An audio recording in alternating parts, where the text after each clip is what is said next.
Hi, within this lecture we're going to discuss how WPA and WPA tools actually work. So we have seen it's very easy to crack WEP encrypted routers, but it's really hard to crack WPA actually because we need a handshake and we need a word list in order to do that. And what's a handshake and what's a word list? So every time a client connects to that router, there is a four-way handshake occurred from the process. Okay, so we need to capture this handshake in order to test some words, in order to test some possible passwords against this handshake. Okay, so we're going to create a word list to ourselves. We're going to have possible passwords, possible information on that word list.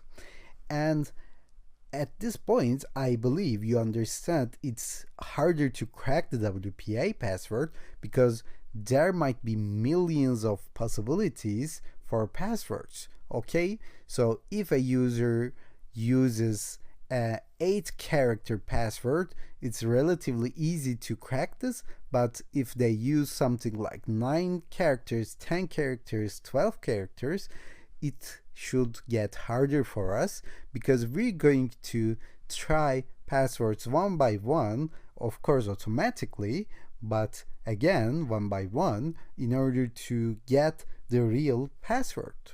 We're going to discuss this again later on, but it's really suggested to have a narrow word list. So you have to narrow your possibilities down.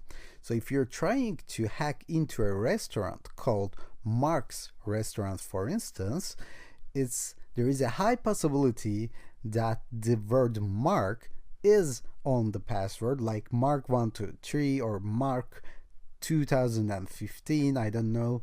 You have to work on that. You have to guess some assumptions, you have to have some assumptions, and you have to build your strategy on that in order to narrow down your possibilities, because if you have like millions of passwords in your word list, in your dictionary attack, it will take like 1 day, 2 days, or some days or months actually to complete the process.